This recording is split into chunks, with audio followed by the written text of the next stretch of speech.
Xoşladığım bir gecə, yerlər, göylər işıqlı. Ay bir sərxoş göz kimi, ulduzlar yaraşıqlı. Bunları seyr edərkən, biraz fikrə gedərkən, fikrim, hissim, xəyalım o qədər yüksəldi ki, mənə öylə gəldi ki, bizlərdən əvvəl nə yer, nə göy, nə həyat olmuş. Nə bu uçsuz bucaqsız, gözəl kainat olmuş. Gecə sakit, düşüncəm sakit deyildi. Fəqət gözlərimin önündə canlandı bir həqiqət.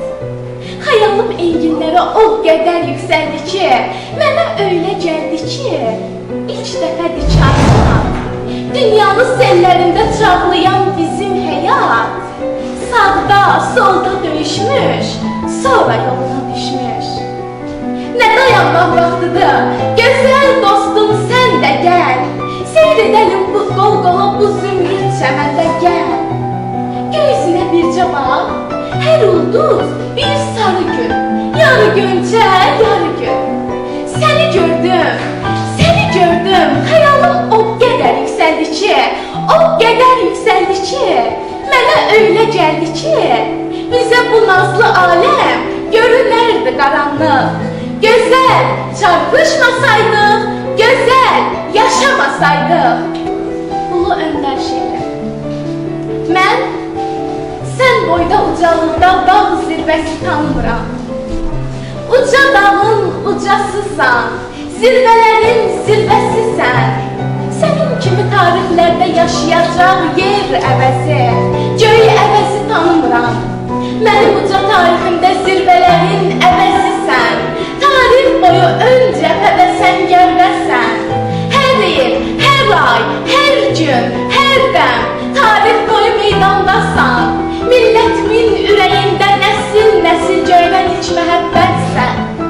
Sən nağıla, əfsanəyə çevrilmiş bir həqiqətsən. Qəlbimizin içindəsən, dilimizin ucundasan. Dastandasan, layladasan, nəğmədəsən, şeirdəsən. Azərbaycan dünyasının hər yerində, hər yerdəsən. Qoy eşitsin bütün dünya, sən əbədi prezidentsən. Prezidentin uca fəxri kürsüsündə əbədisən. Dədə Heydər, xalqım üçün əbədidir. Seçdiyin yol, qoyduğun yol Dədə Heydər. Bugün bizim getdiyimiz bu ulu yol, əbədi yol, həmin yolun davamıdır.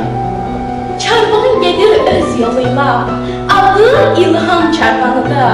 Karvan gedir öz yoluyla, karvanbaşı gel sinəli, uca boylu, dağ cüssəli, uca adlı, uca soylu.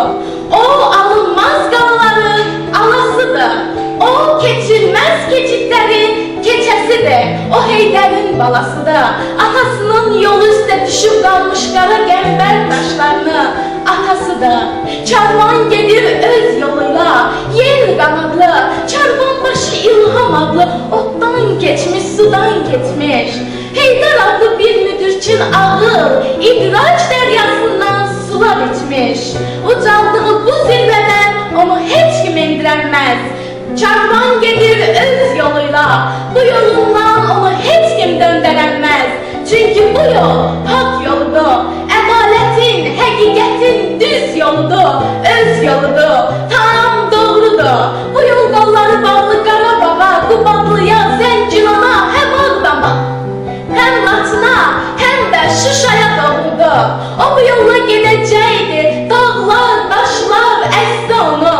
O bu yolla gedəcəkdi, ildırımlar kəsdi onu. O bu yolla gedəcəkdi, öz xalqına başdan başa inandı o. O bu yolla gedəcəkdi, üzü dönməz, qılınc üzlü İlhamdı o. O bu yoldan dönməz qəti, gözlərində məslər dolu, amal dolu şimşək çaxır. O bu yoldan dönməz qəti, onun hər bir damarında atasının qan axır. Heydər, Heydər qan axır. O bu yoldan dönməz qəti, Heydər adlı məhəbbətdən doğulmuş o. Karvan gedir öz yoluyla, mənzil başı yolu bəlli.